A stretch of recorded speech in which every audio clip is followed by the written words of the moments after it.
안녕하십니까, 법원아빠의 김경수 변호사입니다. 여러분 안녕하세요. 진짜 저희 근 한 달 만에 저희 진짜 오랜만에 뵙는데 여러분들이 뭐가 궁금할까 제가 생각을 해봤어요. 어쨌든 저희가 관련 분야에서 일을 하고 있는 거잖아요. 그러니까 하나하나가 이제 너무나 익숙해져서 우리 눈에는 별일이 아닌 거지만 이런 형사사건이라든지 뭐 민사, 가사사건을 처음 접해보지 못한 여러분들한테는 그 사건 내부에 있는 세세한 하나하나가 다 신기하고 그 절차 하나하나가 되게 궁금하실 수 있을 것 같거든요. 그래서 그런 것들을 한번 찍어보려고 해요. 오늘은 그 중에 하나로 형사 절차와 관련된 얘기를 한번 해볼게요. 형사 절차. 너도 노잼이에요?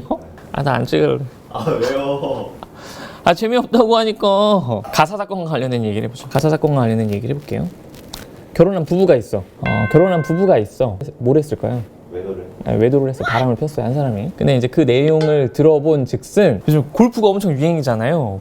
골프와 관련된 클럽이라든지 뭐 모임이라든지 이런 것들이 엄청 많이 생겼어. 그래서 그 모임에서 골프를 같이 치러 갔다가 바람이 많이 나더라고요. 근데 이것도 그런 사건 중에 하나였어요. 근데 뭐 둘이서 이제 막 1박 2일로 여행도 다니고 같이 골프 치러 다니고 막, 근데 그 바람 핀 거를 누구한테 들켰을까요? 당연히 외도하는 거를 와이프한테 걸렸어.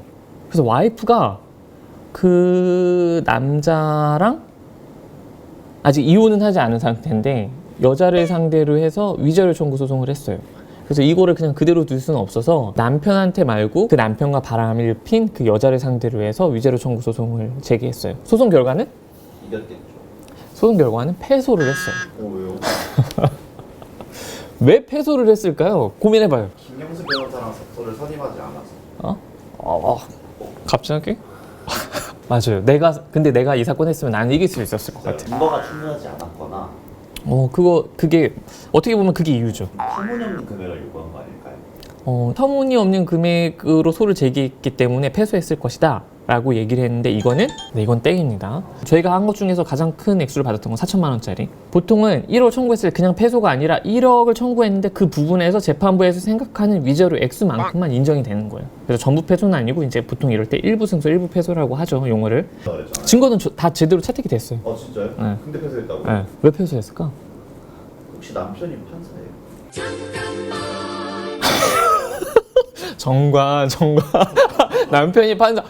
무서운 발언입니다 지금.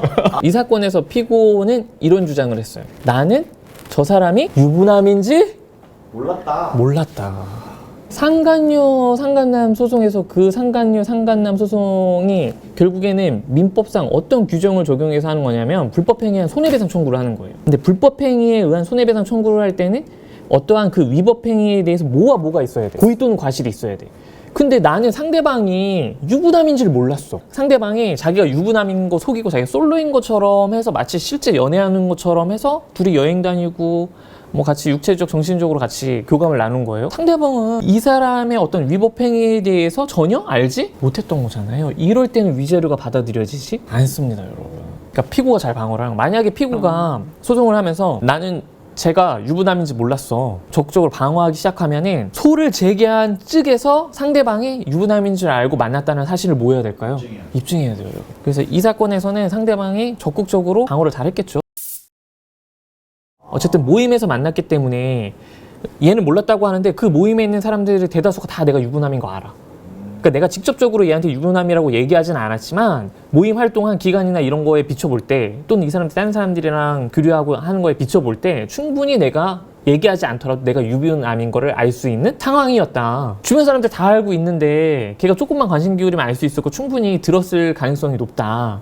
그러니까 몰랐을 리가 없다 라는 제3자의 진술들을 취합하든지 그런 정황들이나 상황들을 간접 증거로 제출하겠죠. 그래서 그렇게 하기 위해서는 제 생각에는 그렇게 진술서도 제출하고 당사자들을 증인으로 불러서 그 상간녀와 같이 어떤 대화들을 나눴는지 구체적으로 그 입에서 나올 수 있게 유도할 것 같아요. 부부 관계에서 또는 가족을 이루고 있다면 있을 법한 의심스러운 상황들이 있잖아요. 결혼 반지라든지 아니면은 내가 과거에 올렸던 사진들이라든지, 그러니까 생활 패턴이 가정 생활을 하고 있기 때문에 일반 사람들과는 달라서 연애하는 패턴도 달랐을 수 있거든요. 그러니까 이런 걸 통해서도 충분히 의심할 수 있었던 거 아니냐, 알고 있었던 거 아니냐라고 해서 상대방 증인신문도 꼭 할 것 같아요. 증인신문하면 허점은 있기 마련이거든요. 상대방은 피고 측에서는 변호사 선임하는데 원고 측에서는 변호사 선임 안 했을 수도 있을 것 같아요. 이 사건에서 패소한 거 보니까.